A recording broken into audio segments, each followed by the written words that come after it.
All right, everyone. Thank you for joining us for another edition of our Franchise Your Business podcast and webinar series. My name's Tom Dufour. I'm the founder and CEO of Big Sky Franchise Team. And our sessions today, if you're new to us or you haven't listened in a while, is to give just a high-level snapshot overview of what is going on in the macro and micro economies that impact franchising. So we go through a wealth of data and information and hopefully help you as you start figuring out some decisions you're going to make for your business and really for those franchise sales and franchise marketing professionals. The goal here is to help give you some information to maybe adjust your messaging, adjust your market, adjust your conversations, or to provide you with tools as you're talking to these prospects to help give some guidance or some thought into supporting franchisees through this buying process. Now, one other thing I always like to add in here is that if you haven't subscribed to our podcast, please do so on your favorite platform, whether that's Apple Podcasts or Spotify, or subscribe to our YouTube channel. So our podcast is just Franchise Your Business. It's the Franchise Your Business podcast. You'll see a light blue or a sky blue logo with arrows going up. And we have a second podcast while you're there called Multiply Your Success. That's our premier highly produced podcast where we interview all kinds of guests and leading guests from around the country and around the world. And finally, I would add that if you find yourself in the market as someone that's thinking about franchising their business, or maybe you're a franchisor looking for a second opinion or some additional support, check us out. Give me a call. I'd love to schedule some time. We offer a free, no obligation consultation. You can just go to bigskyfranchiseteam.com. So with that being said, as our intro, as folks are loading into our live session here, I will share my screen and we will get this program and show on the road. So here we go. Okay. So the first reports I always like to share as we start going through this. And by the way, for those of you that listen to audio only, I will do my best to describe what we're sharing here. The first report is through the first reports are produced by the Institute for Supply Management, and they produce three reports, as you can see here. There's the manufacturing PMI, services PMI, and hospital PMI, and PMI stands for Purchasing Managers Index. And so if we go to the first report here, it is the manufacturing PMI, and this is a report done by Susan Spence, and this says that manufacturing PMI is at 48.7%. And it says the U.S. manufacturing sector contracted in August for the sixth consecutive month after 2 months of expansion, preceded by 26 months of contraction. The manufacturing PMI registered 48.7%, 0.7 percentage point higher compared to the 48% reported in July. Of the 5 sub-indexes that directly factor into the manufacturing PMI, 2 are in expansion territory, up from 1 in July.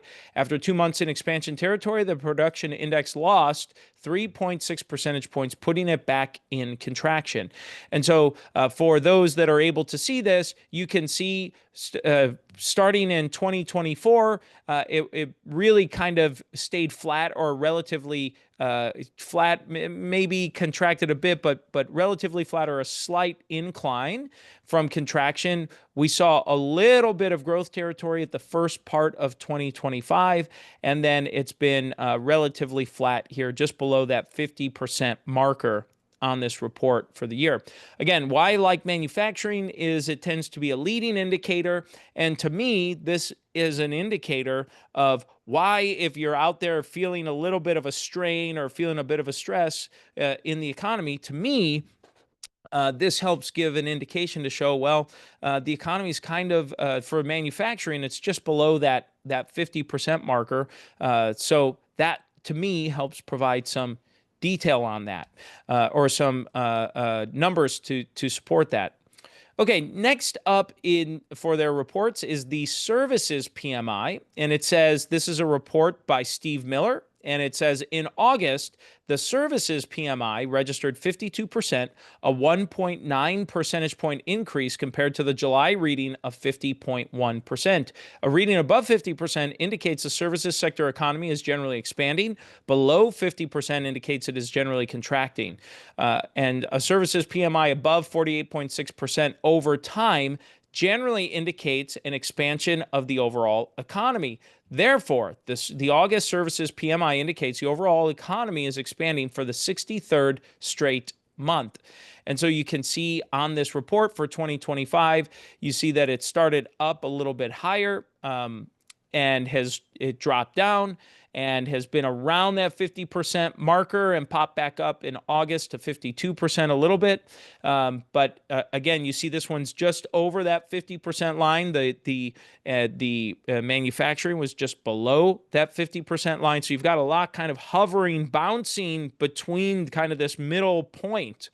So to me, again, that helps show in help quantify and provide some numbers, maybe what you or some of your prospective franchise buyers or current franchisees might be feeling.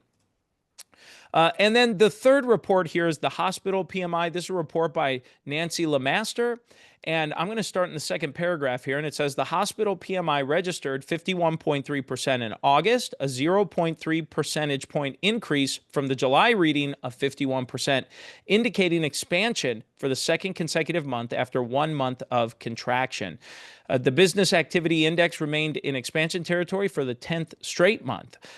So I think this is important to see. And you can see that generally since the beginning of 2024, you can kind of see this trend line. It's pretty easy to see that it's kind of been just trending downward for the last year and 8 months, so about 20 months here, where you can see that trend of just kind of a steady decline. And this report's the newest one, so there tend to be some bigger zigs and zags. And I also, from observing and reviewing this report over the last many months or several years, couple of years, 2 or 3 years here, where I've seen this enough where I think there's some seasonality, which would make sense based on the seasons, cold, flu seasons, and things that are going through.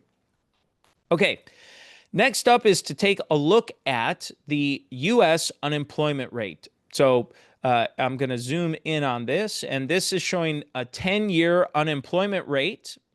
And if I look at the 1 year, we'll see that the unemployment was 4.3%. And by the way, this is from tradingeconomics.com, United States unemployment rate. So it shows for August, the reading was 4.3%. And you can look at this 10-year trend. So you can see back in October of 2015, it was at 5%. Trending all the way down to 3.5, 3.6% in late 2019 into early 2020. Then we had the COVID shutdowns and things that happened with the high unemployment. And now we see that it's been since midway through about 2022 where it was about 3.5% or so. You can see that it started trending upward. It was flat and then started trending upward here for 23, 24, and now into 25. The unemployment's increasing. So the top paragraph reads on this page, it says the U.S. unemployment rate rose to 4.3% in August of 2025 from 4.2% in the previous month, aligning with the market expectations to reflect the highest proportion of joblessness since October of 2021. The number of unemployed increased by 148,000 to 7.384 million in the period. In turn, the labor force increased by 436 to 170.778 million, driving labor force participation rate to increase by 0.1 percentage point from 0.1 percentage point from the over 2-year low in the previous month to 62.3%. The broader U6 unemployment rate, which includes discouraged workers and those working part-time for economic reasons, rose to 8.1% from 7.9% in July. The source that they pulled this from is the U.S. Bureau of Labor Statistics. So what to make of this? Well, I still think in general, unemployment rate is generally low. But it's still worth noting that we see the steady climb in unemployment, and that the labor participation rate is relatively on the low side here. That so if the same or fewer people are participating and unemployment's going up, ticking up, which as you may have heard or seen in news, may indicate a softening of the economy. Okay, next up is the U.S. inflation rate. This is from tradingeconomics.com/United-States/inflation-CPI. So this is tradingeconomics.com, and it shows in August of 25 that the inflation was 2.9%, and I have a 10-year calendar up so you can see pre-COVID, during, and post here.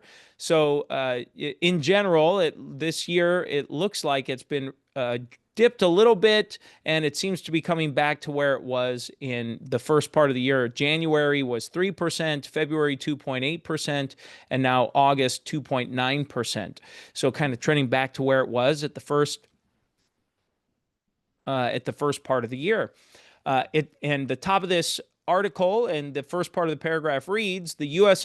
annual inflation rate accelerated to 2.9% in August 2025, the highest since January, after holding at 2.7% in both June and July, in line with market expectations. Prices rose at a faster pace for food, used cars and trucks, and new vehicles. Also, energy costs increased for the first time in 7 months. Prices for gasoline and fuel oil decreased less, and the rise for natural gas prices remained elevated.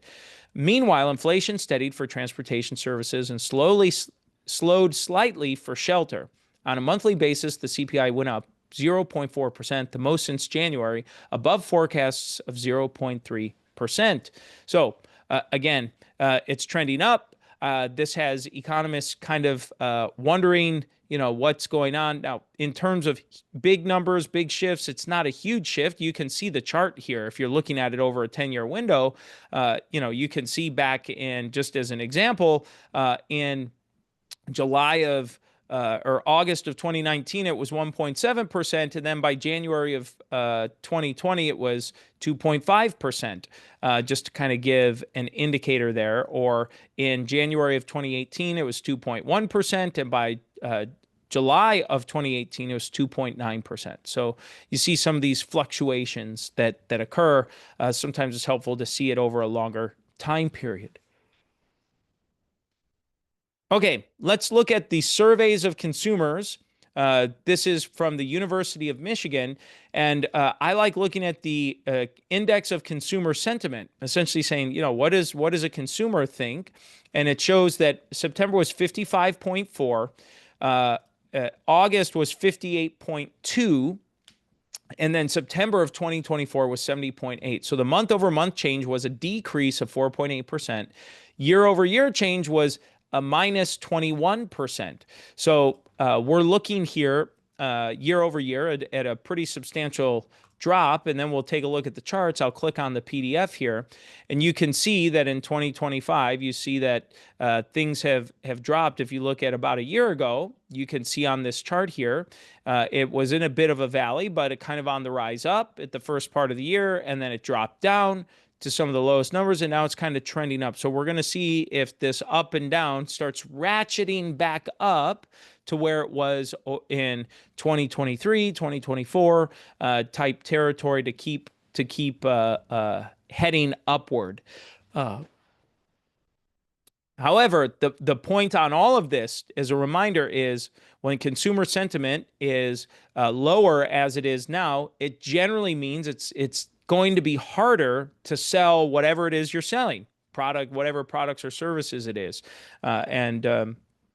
Someone who is an early boss of mine always used to say, in difficult times, it costs, it takes twice as long to sell half as much, or costs twice as much to sell half as much in terms of time and resources. The idea meaning that when consumer sentiment, this consumer sentiment index indicates that if you're selling franchises for your franchisees that are facing the consumer or customer, it might mean that they're going to take a little bit longer. It might mean that it's going to, and they're going to look at a few more competitors. It might mean that they're going to really scrutinize the purchase. So in my opinion, it means you ought to be prepared with the extra information, extra resources, and differentiators to really make sure that you're able to communicate clearly to the franchisee your value proposition and your differentiation between any other potential customers, or excuse me, potential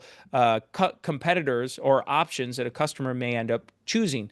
And in this case, it very well might be a franchise. And remember, in franchise sales, for those of you that have been doing it for a while, very often it's not another franchise that they're considering buying. That's not actually the competitor. The competitor is something else, a new job, a new promotion, a life event, something else that's going on. So just keep that perspective in mind.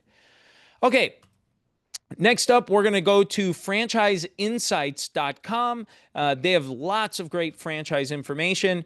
This is a report produced by Michael Alston. This was from August 6th, and it says, financing concerns lowest in a year among aspiring franchises is the headline.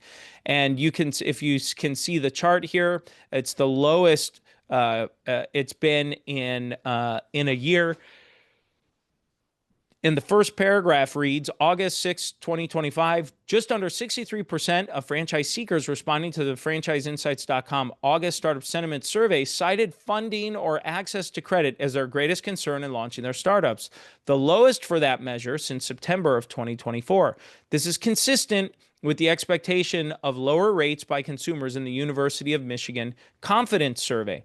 So what it's indicating is that what he's saying here is he thinks the reason why this has dropped, the ability to get access to funding and credit, is the expectation that the Federal Reserve is looking to lower interest rates, which should hope reduce business lending rates as well. And I just had up, I'll pull up here, this chart from Yahoo Finance from, let me pull that up here.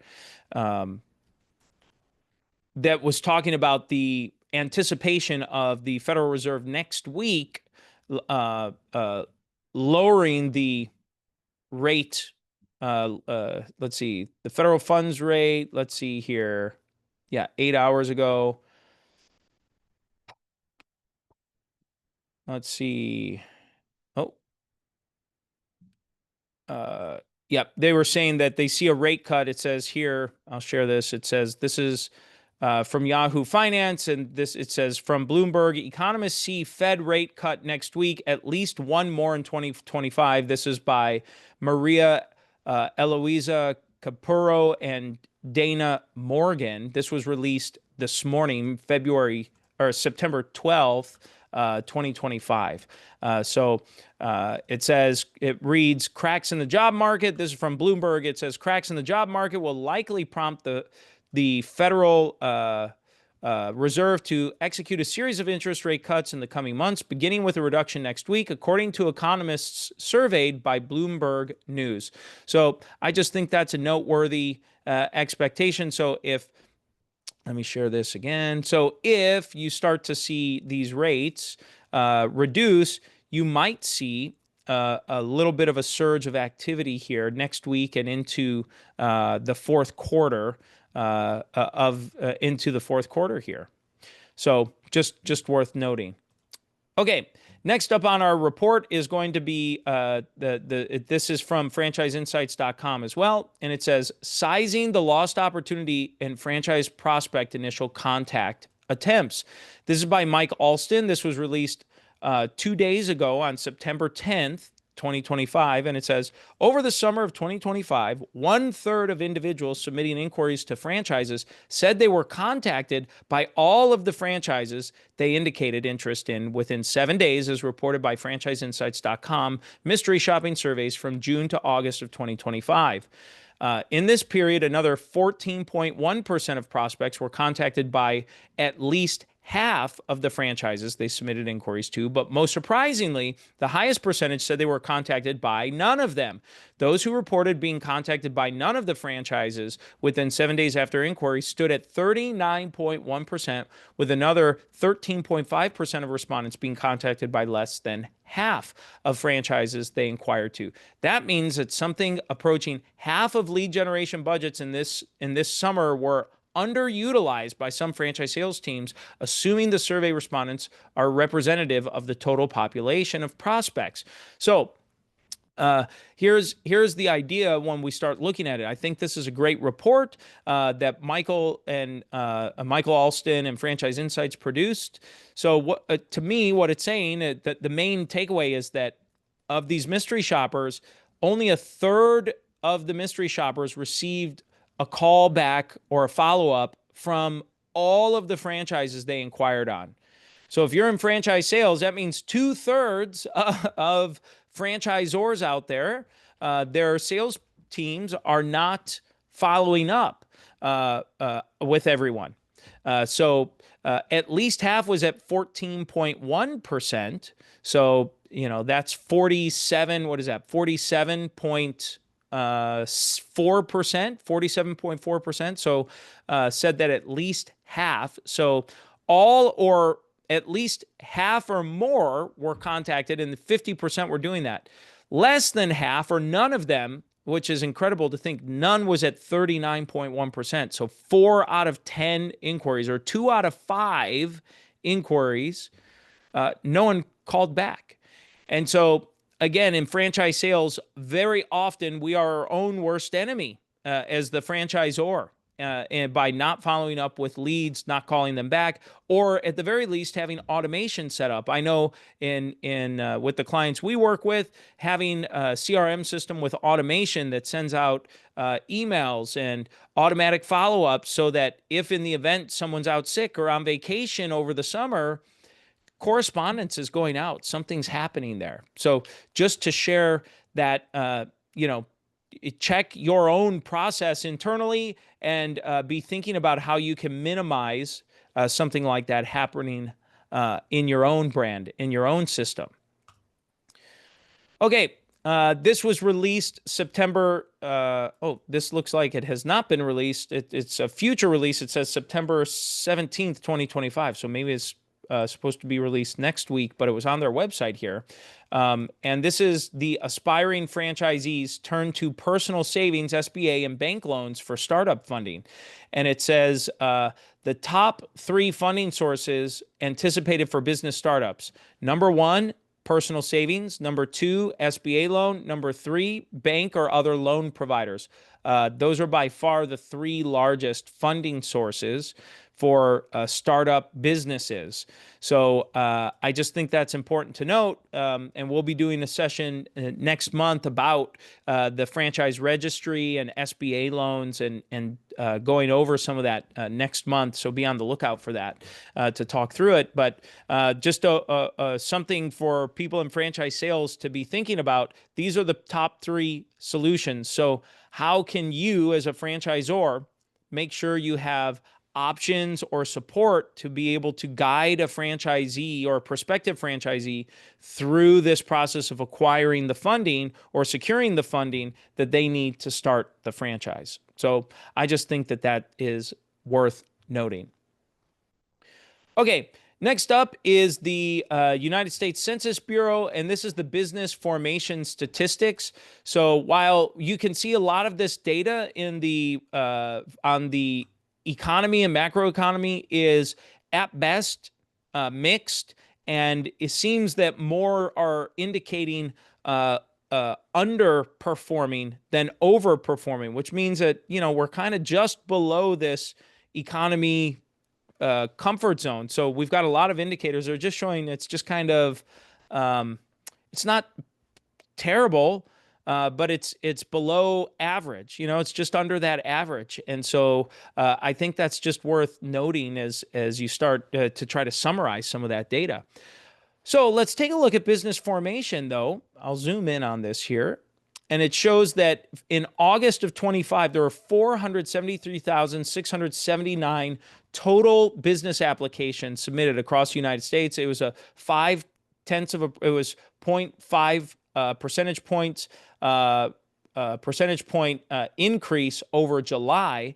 And you can see on this map again, I mean, this is surging. We're fast approaching almost 500,000 new business applications. So to me, the big takeaway from this is startup and entrepreneurship and new business startup is on the hearts and minds of Americans.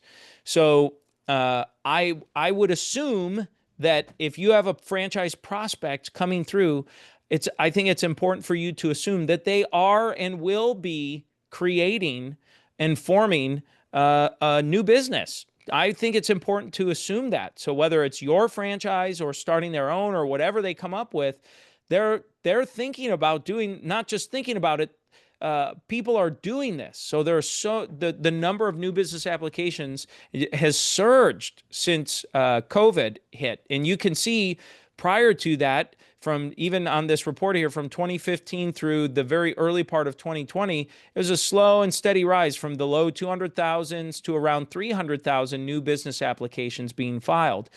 Since 2021, other than it looks like maybe a month or two here or there, so over the last 4.5 years roughly, it's been over 400,000 new business applications per month. That's tremendous to me, and for you to be thinking about as you're entering into it. So just something to note and think about, that this is a good thing that means that the buyers probably are going to do something.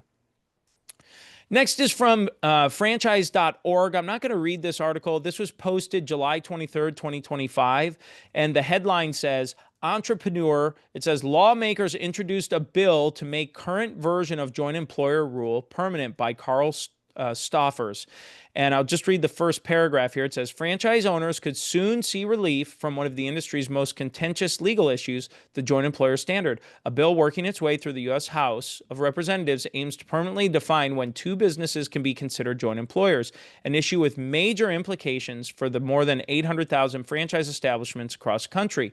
Together, those businesses generate hundreds of millions in annual economic output and support close to 9 million jobs in the U.S. So the point here is that this back and forth with the joint employer rule changing, oftentimes depending on which administrators or bureaucrats are in office or are in a leadership position, they are this definition of joint employer has been changing, and it's been inconsistent. And so in the franchise world, we'd really like to have something consistent. So if this is a bill that turns into a permanent law, it really makes it a lot easier to set the very clear standard for the franchise community. So just putting that out there. Now, this was back in July, so hopefully we continue to see some movement there.